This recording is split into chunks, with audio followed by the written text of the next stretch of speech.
স্বাগত দীপ্ত সংবাদে। আপনাদের সাথে আছি আমি মোহাম্মদ ইফতেখার। সরকারি চাকরিতে কোটা সংস্কারের দাবিতে শিক্ষার্থীরা আজ রাজধানীর শাহবাগ মোড়ে অবস্থান নিয়ে 1 ঘণ্টা পরই সরে যান। 5টার দিকে তারা সেখানে জড়ো হয়ে স্লোগান দিতে থাকেন। এ সময় যান চলাচল বন্ধ হয়ে যায়, ফলে ভোগান্তিতে পড়েন যাত্রী ও পথচারীরা। আগামীকাল পরবর্তী কর্মসূচি ঘোষণা করা হবে জানিয়ে 1 ঘণ্টা পর শাহবাগ ছেড়ে যান কোটা আন্দোলনকারীরা। এর আগে ঢাকা বিশ্ববিদ্যালয় ক্যাম্পাসে বিক্ষোভ করেন শিক্ষার্থীরা।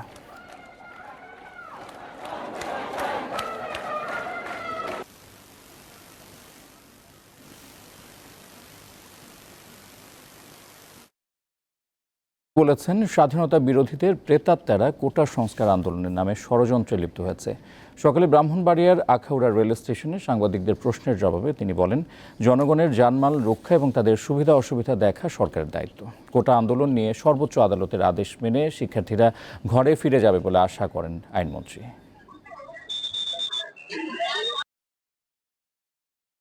যারা ষড়যন্ত্র করে জাতির পিতা বঙ্গবন্ধু শেখ মুজিবুর রহমানকে তার 17 জন পরিবারের সদস্য সহ হত্যা করেছে, সেই প্রেতাত্মা আজকে যে কিছুটা হলো এই এর মধ্যে ষড়যন্ত্রের মধ্যে লিপ্ত না, সেটা তো আমি অস্বীকার করতে পারবো না।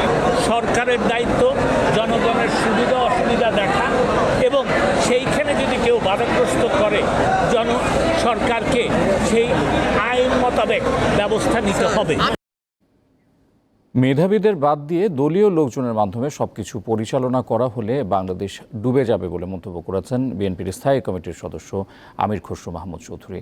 আজ জাতীয় প্রেস ক্লাবে এক আলোচনা সভায় তিনি মন্তব্য করেন। ঢাকা শহর তো ডুবে যাবে, মেধাবী লোকজন তো আসতে পারছে না সামনের দিকে।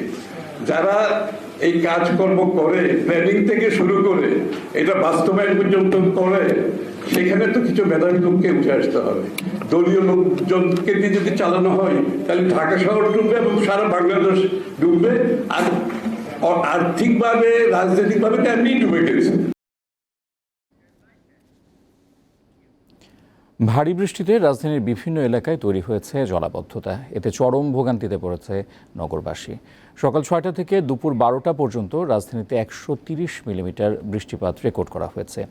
এ অবস্থা শনিবার পর্যন্ত থাকবে বলে জানিয়েছে আবহাওয়া অফিস। সকাল 11টা, রাজধানীর ব্যস্ততম একটি সড়কের চিত্র এটি। কারওয়ানবাজার মোড় থেকে মগবাজার রেল ক্রসিং পর্যন্ত এই সড়কে হাঁটু পানি। তেজগাঁও রেল স্টেশনের সামনের রেল লাইনও পানির নিচে, ফলে এভাবেই ঝুঁকি নিয়ে চলে ট্রেন। এছাড়া শাহজাহানপুর, মালিবাগ রেলগেট, মৌচাক, মগবাজার সহ বেশ কিছু গুরুত্বপূর্ণ এলাকার মূল সড়কে সৃষ্টি হয় জলাবদ্ধতা। পানি জমে যায় ভেতরের সড়কগুলোতেও। তেজতুরি বাজার, ফার্মগেট, শেওড়াপাড়া, কাজীপাড়া সহ বিভিন্ন এলাকার ভেতরের সড়কগুলোতে এমন জলাবদ্ধতায় চরম ভোগান্তিতে পড়ে নগরবাসী। অনেক কষ্ট, অনেক সমস্যা, ভাঙ্গা ডুঙ্গা রাস্তা আছে, গাড়ির কাইতে। আমি সদরঘাট থেকে আসছি, পল্টন, তারপরে বিজয়নগর, পুরা এরিয়াটায় পানিতে মোটামুটি রাস্তাঘাট ভরপুর পানি এবং অনেক গাড়ি নষ্ট হয়েছে, মানুষের অনেক ভোগান্তি হচ্ছে। আবহাওয়া অফিস জানিয়েছে, বাংলাদেশের ওপরে মৌসুমি বায়ু বেশি সক্রিয় থাকায় বৃষ্টি হচ্ছে। ঢাকাসহ সারা দেশে শনিবার পর্যন্ত ভারী বৃষ্টির পূর্বাভাস দিয়েছেন আবহাওয়াবিদেরা। আমরা 2 দিনের একটা পূর্বাভাস দিয়েছি, তো সেক্ষেত্রে আগামী পরশু দিন অর্থাৎ 13 জুলাই থেকে অ্যাক্টিভিটিটা কিছুটা কমে আসবে। তার মানে এই নয় যে বৃষ্টিপাত থাকবে না, বর্ষাকালে বৃষ্টিপাত থাকবে, তবে বৃষ্টিপাতের যে প্রবণতা সেটা কিছুটা কমে আসবে। এবং এই বৃষ্টিপাতে ভারী বর্ষণের কারণে আমরা কিন্তু ল্যান্ডস্লাইডের কথাও বলেছি। তিনি বলেন, বৃহস্পতিবার সকাল 6টা থেকে শুক্রবার সকাল 6টা পর্যন্ত চলতি বছরের সর্বোচ্চ 309 মিলিমিটার বৃষ্টি হয়েছে কক্সবাজারে। মেহেদী হাসান, দীপ্ত সংবাদ, ঢাকা। বৃষ্টিতে কারওয়ানবাজারের সবজি বিক্রিতে ভাটা পড়েছে। আজ ছুটির দিনে ক্রেতা নেই বললেই চলে। বিক্রি তুলনামূলক কম হওয়ায় দামও কিছুটা কমেছে। তবে বিক্রেতারা জানিয়েছেন, সরবরাহ কমে গেলে আগামী কয়েকদিনে দাম বাড়তে পারে। শুক্রবার বিকালের চিত্র এটা। তখনও প্রায় পানিবন্দী কারওয়ানবাজারের সবজিপট্টি। বেশিরভাগ অস্থায়ী দোকান গুটিয়ে নিয়েছেন বিক্রেতারা। দিনের শুরুতে টানা বৃষ্টিতে বাজার ক্রেতাশূন্য থাকলেও জুমার নামাজের পর থেকে দেখা মেলে দু একজনের। তবে বিক্রি বাট্টা খুবই কম, এর সুবিধা পান ক্রেতারা। অন্যান্য দিনের তুলনায় আজকে বাজার সস্তায় আছে, ভবিষ্যতে কি হবে আল্লাহ জানে। খুব সস্তা, 1 ডজন 30 টাকা। তো সুন্দর সুন্দর লেবু 1 ডজন 30 টাকা, কচুরমুখ নিয়েছি 50 টাকা, তারপর আপনার বেগুন, পটল 1 কেজি 90 টাকাতে নিয়েছি। তো আমি মনে করি ওভারঅল এখন যে বর্তমান বাজার আছে ওভারঅল গুড।